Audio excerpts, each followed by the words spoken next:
Welcome back, everybody. Welcome back to the Mind Up Podcast. I'm Trayvon. I'm your host. I talk about all my accomplishments, life goals, successful mindset, thoughts, and ideology about life. Philosophies about life. And today we are talking about making a SWOT analysis. It's really weird, right?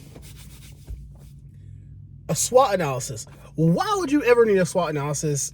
This is something I learned about in marketing, introduction to marketing for one of my minors in college, is that you can use a SWOT analysis to determine how you should market. And I guess it goes not just for marketing, partnerships or whatever the case may be. And this real world example I'm going to give you guys isn't even in business. It's something outside of business, to where they use a SWOT analysis to make a judgment call, right?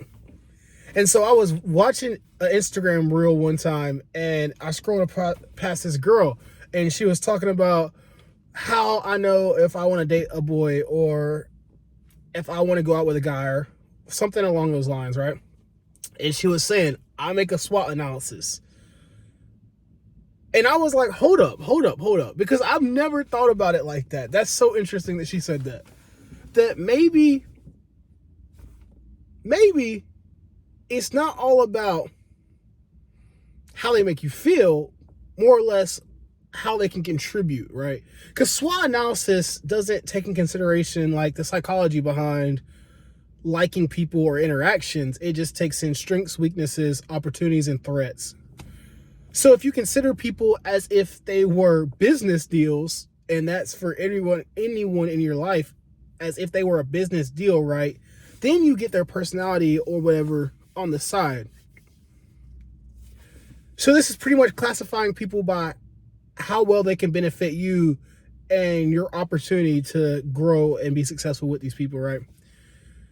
So she uses a SWOT analysis to decide if she wants to date guys. And I think that's actually pretty cool. I'm not saying I'm looking at girls and thinking, bang, how does she do it? Like, I'm not making a SWOT analysis necessarily, but it's probably a good idea to use principles of the SWOT analysis to choose people in your life or situations that may arise. Like, should I take this job? Should I get this internship? Should I sell my house? Should I buy this car? Should I date this person? Should I be in this friend group? Using a SWOT analysis, right? How does this benefit me? What are their strengths? How can they even play a role in my life? Because if people are just in your life not playing a role, there's a role they're playing, and it's essentially taking from you, wasting your time, wasting your resources, right? If people are in your life not contributing anything but their presence, unless that's really needed for you, if you just need people around you, their presence is probably eventually going to start hindering you. It's going to start wasting your time. They're probably going to start using you for things. You're going to have to be available to help them and things along those lines. So what are their strengths? What can they help you with? Opportunity, right? Weaknesses. What areas may they need to improve on, or what areas may you not be able to work with, right? Is something about them that may be a challenge to you? That can be also known as their weaknesses. And some people's weaknesses are other people's strengths. So maybe your strengths and their weaknesses come together and you guys balance each other out, and it is a good dynamic. But on some fundamental level, it's also good to consider that maybe people should be strong in similar areas as well, to work together to get to a goal, right? There's the idea of like opposites attract, but when you're working towards a goal, you don't necessarily want to have to rely solely on yourself. You want a partner that is also competent about the things you're good at, that can give you information or different point of views about the same things, but also plays off your weaknesses as well, right? So there's this little dichotomy there that's important to consider when finding people or taking opportunities. It's like, how do we work together and how are we different? And can those differences be successes, right? The next thing, especially for marketing, is opportunity, right? In this situation that I gave you guys, where this girl, still sick, this girl was considering this guy or whatever. She really said, like, what opportunities may come, like, what can he provide? I guess, like, can we go places?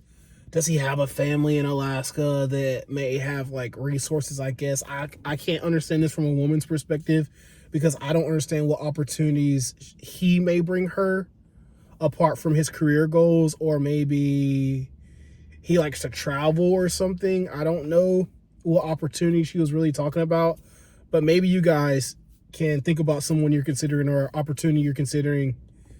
Let's just take an internship, for example, because I've been applying to internships lately.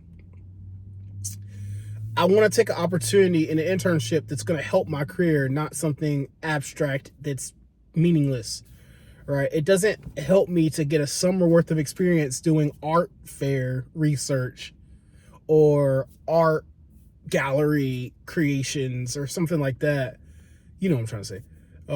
If I'm a business major, or that might even be a good example. If I'm a medical student or a pre-med student, I need to be in biology, research on cells, proteins, in the clinics, getting meaningful experience, right? So your opportunities are the things they're bringing you, or the things they're telling you, are the things they're doing going to be an opportunity for you to succeed, or is it just going to be a hindrance to your own life, right? And I guess the last thing would be threats. What about them might hinder you? What about them might you not be able to work with?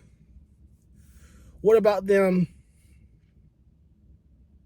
How do I rephrase this?